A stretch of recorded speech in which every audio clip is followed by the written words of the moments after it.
మా latest videos కోసం మా ఈ తెలుగు న్యూస్ ఛానల్ సబ్స్క్రైబ్ చేసి గంట సింబల్ యాక్టివేట్ చేసుకోండి. రేపు అష్టమి. రాత్రికి ఒక నిమ్మకాయను అక్కడ పెట్టి పడుకుంటే చాలు, రాత్రికి రాత్రే తలరాత మారిపోతుంది, పట్టిందల్లా బంగారం అవుతుంది. మీ జీవితంలో ఎదురయ్యే అనేక రకాల సమస్యల నుండి మీరు బయటపడతారు. అష్టమి అనేది చాలా శక్తివంతమైన తిథి. ఈరోజు మంచి కోసం పరిహారాలు చేసిన ఫలితాలు వస్తాయి, చెడు కోసం తాంత్రిక పరిహారాలు చేసిన ఫలితాలు వస్తాయి. అష్టమి తిథి అనేది చెడుకి మంచికి రెండింటికి ఉపయోగపడుతుంది. రెండు వైపులా పదును ఉన్న కత్తి లాంటిది అష్టమి తిథి. అష్టమి తిథి రోజు రాత్రి సమయంలో ఈ చిన్న పరిహారం చేస్తే గనుక రాత్రికి రాత్రే తలరాత మారిపోతుంది అని శాస్త్ర పండితులు చెప్తూ ఉన్నారు. నిమ్మకాయ మన అందరి ఇళ్లల్లో ఉండే అత్యంత శక్తివంతమైన పదార్థం. మన ఇంట్లో ఎన్నో వస్తువులు ఉంటాయి, కానీ వాటి గురించి మనం అంతగా పట్టించుకోము. కానీ వాటిల్లో కొన్ని వస్తువులు మన జీవితానికి భవిష్యత్తుకు అద్భుతమైన ఫలితాలను ఇస్తాయి. అలాంటి వాటిల్లో నిమ్మకాయ ఒకటి. నిమ్మకాయకు మన హిందూ సాంప్రదాయంలో చాలా ప్రాముఖ్యత ఉంది. నిమ్మకాయను అనేక పరిహారాలలో, తాంత్రిక పూజలలో వాడుతూ ఉంటారు. నిమ్మకాయ మనకు నిత్య జీవితంలో ఎంతగానో ఉపయోగపడుతుంది. ఆరోగ్యాన్ని కలిగించే పోషక విలువలతో పాటు రోగ నిరోధక శక్తి అధికంగా కలిగి ఉంటుంది. నిమ్మకాయలంటే శక్తి స్వరూపిణి పార్వతీదేవికి కూడా చాలా ఇష్టం. నిమ్మకాయ మన ఆహారానికి రుచిని అందించటమే కాదు, మన జీవితానికి ఎన్నో శుభ ఫలితాలను అందిస్తుంది. జ్యోతిష్య శాస్త్రం ప్రకారం నిమ్మకాయతో ఎన్నో సమస్యలకు పరిష్కారం దొరుకుతుంది. నిమ్మకాయకు సంబంధించి ఈ పరిహారాన్ని పాటించినట్లయితే మన జీవితంలో ఎన్నో రకాల ఇబ్బందులు తొలగిపోతాయి. మనపై, మన ఇంటిపై నరదృష్టిని తొలగించుకోవటంలో నిమ్మకాయ చాలా ఉపయోగపడుతుంది. నిమ్మకాయను మిరపకాయలతో కలిపి చాలామంది ఇంటి ముందు కడుతూ ఉంటారు. ఎందుకంటే కాకి వాహనంపై తిరిగే అలక్ష్మికి పుల్లగా ఉండే నిమ్మ, కారంగా ఉండే మిరప అంటే చాలా ఇష్టం. ఎవరైనా వాటిని సమర్పిస్తే వాటిని ఆరగించి వారికి ఎటువంటి నష్టం కలిగించదు. అందుకే కొత్త ఇంటి గుమ్మాలకు, షాపులకు, వాహనాలకు ముందు నిమ్మకాయ, మిరపకాయలతో ఒక దండ వేలాడతీస్తారు. అష్టమి తిథి ఉన్న రోజున ఇలా నిమ్మకాయలను, మిరపకాయలను కలిపి ఇంటి ముందు కడితే చాలా మంచిది. ఇది కాక అష్టమి రోజు ఒక సింగిల్ నిమ్మకాయతో చిన్న పరిహారం చేస్తే మీ తలరాత మారిపోతుంది, పట్టిందల్లా బంగారం అవుతుంది. మీకు ఉండే కష్టాలన్నీ కూడా పోతాయని పండితులు చెప్తూ ఉన్నారు. మరి ఇంతకీ అష్టమి రోజు రాత్రి సమయంలో నిమ్మకాయతో ఏం చేయాలి, ఏం చేస్తే మీ తలరాత మారిపోతుంది అనే విషయాన్ని ఇప్పుడు మనం ఈ వీడియోలో వివరంగా తెలుసుకుందాం. అంతకన్నా ముందు మనిషికి మిగతా జంతువుల కన్నా ఎక్కువ ఆయుష్ ఎలా వచ్చిందో తెలియజేసే కథను విందాం. ఒకరోజు దేవుడు ఓ కుక్కను తయారు చేశాడు. ఆ కుక్కతో దేవుడు ఇలా అన్నాడు: ఓ కుక్క, రోజంతా ఇంటి ముందు కూర్చో.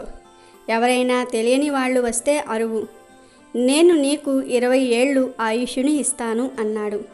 దానికి కుక్క, స్వామి, ఇదేమీ బాగోలేదు. నేను అన్ని ఏళ్ళు అరుస్తూ కాపలా కాస్తూ జీవించలేను, కాబట్టి ఇదిగో 10 ఏళ్ళు నీకు ఇచ్చేస్తాను. 10 ఏళ్ళు మాత్రమే అరుస్తాను, సరేనా అంది. అప్పుడు దేవుడు సరే అని కుక్కను పంపించేశాడు. ఆ తర్వాతి రోజు దేవుడు ఒక కోతిని తయారు చేశాడు. అప్పుడు దేవుడు కోతితో, నీ కోతి చేష్టలు చేస్తూ జనాల్ని సంతోషపరచు, నీకు 20 ఏళ్ళు ఆయుష్ ఇస్తూ ఉన్నాను అని అంటాడు. దానికి కోతి, ఏంటి, కోతి చేష్టలు 20 ఏళ్ళా? అమ్మో, కుక్క తన 10 ఏళ్ళు నీకు ఇచ్చిందిగా, నేను అలాగే ఇస్తాను, నాకు 10 ఏళ్ళు జీవితం చాలు అంటుంది. అప్పుడు దేవుడు సరే అంటాడు. కోతిని భూమి మీదకి పంపించేస్తాడు. మరుసటి రోజు దేవుడు మరలా ఒక ఆవును తయారు చేశాడు. అప్పుడు దేవుడు ఆవుతో, ఓ ఆవు, నువ్వు రైతుతో పాటు పొలానికి వెళ్ళి రోజంతా ఎండలో కష్టపడి సాయంత్రం పాలు ఇస్తూ రైతుకు సహాయం చెయ్యి, నీకు 60 ఏళ్ళు ఆయుష్ ఇస్తూ ఉన్నాను అంటాడు. అప్పుడు ఆవు, స్వామి, 60 ఏళ్ళు ఈ గొడ్డు చాకిరీ నేను చెయ్యలేను, నాకు కూడా 20 ఏళ్ళు ఇచ్చి మిగతా 40 ఏళ్ళు నువ్వే తీసుకో అంటుంది. దానికి దేవుడు సరే అని ఆవును భూమి మీదకి పంపించేస్తాడు. ఇక తర్వాత రోజు దేవుడు మనిషిని తయారు చేస్తాడు. మనిషిని తయారు చేసిన తర్వాత దేవుడు మనిషితో, ఓ మనిషి, తిను, తాగు, ఆడుకో, పెళ్లి చేసుకో, నీ జీవితాన్ని ఆనందించు. నేను నీకు 20 ఏళ్ళు ఆయుష్ను ఇస్తున్నాను అంటాడు. అప్పుడు మనిషి, ఏంటి స్వామి 20 ఏళ్ళైనా? చూడు, నా 20 ఏళ్లతో పాటు ఆవు నీకు ఇచ్చిన 40 ఏళ్ళు, కోతి మరియు కుక్క ఇచ్చిన 10 మొత్తం 80 కావాలన్నాడు అత్యాశతో. అప్పుడు దేవుడు సరే అని మనిషిని కూడా భూమి మీదకి పంపించేశాడు. అలా మనిషి 80 ఏళ్ల ఆయుర్దాయాన్ని పొందాడు. అందుకే మొదట 20 ఏళ్ళు మనిషి తింటున్నాడు, నిద్రపోతున్నాడు, ఆడుకుంటున్నాడు, ఆనందిస్తున్నాడు. తర్వాత 40 ఏళ్ళు ఆవు చేస్తున్నట్లుగా తన కుటుంబానికి సహాయం చేయడానికి గొడ్డు చాకిరీ చేస్తూ ఉన్నాడు. ఆ తర్వాత 10 ఏళ్ళు కోతి చేష్టలు చేస్తూ తన మనవళ్ళు మనవరాళ్లను నవ్విస్తూ ఉన్నాడు. ఆ తర్వాత 10 ఏళ్ళు ఇంటి ముందు కూర్చుని వచ్చేపోయే వాళ్ళ మీద అరుస్తూ ఉంటాడు.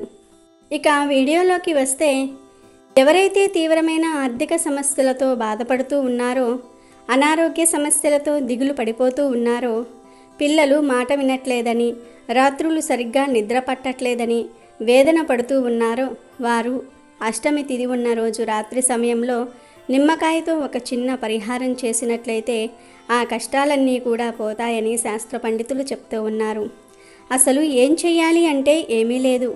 అష్టమి తిథి రోజు మీరు పడుకునే ముందు ఒక నిమ్మకాయను తీసుకోండి. అంటే మీరు స్నానం చేసుకొని భోజనం చేసేసి ఇక పడుకుందాం అనుకుంటున్నప్పుడు ఒక మంచి నిమ్మకాయను తీసుకోండి.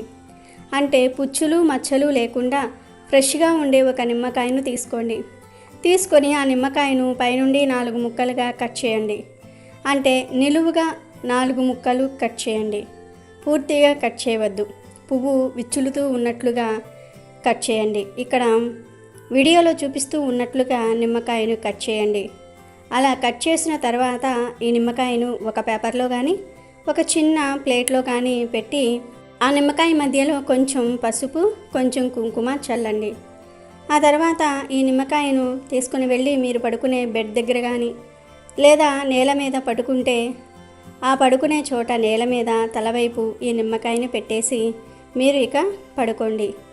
మరునాడు ఉదయం నిద్ర లేచిన తర్వాత ఈ నిమ్మకాయను తీసేసి ఎక్కడైనా సరే మురికి నీటిలో పడేయండి. డ్రైనేజీలో అయినా సరే పడేయవచ్చు. ఇలా నిమ్మకాయతో ఈ చిన్న పరిహారం చేస్తే రాత్రికి రాత్రే మీ తలరాత మారిపోతుంది. జరగవు అనుకున్న పనులన్నీ కూడా చకచకా జరిగిపోతాయి. మీకు ఉన్న కష్టం నుండి బయటపడగలుగుతారు. చాలా అద్భుతమైన ఫలితాలు వస్తాయి. మీరే ఫలితాలను అనుభవించగలుగుతారు. కాబట్టి ప్రతి ఒక్కరూ కూడా రేపు అష్టమి తిథి రోజు రాత్రి సమయంలో నిమ్మకాయతో ఇలా చేసి మీ తలరాతను మార్చుకోండి. కష్టాల నుండి బయటపడి ఆనందంగా జీవించండి. అమెజాన్లో బెస్ట్ డిస్కౌంట్స్ కోసం వీడియో డిస్క్రిప్షన్లో లింకు ఉంది, చూడండి. అలాగే మా టెలిగ్రామ్ ఛానల్ సబ్స్క్రైబ్ చేసుకోండి.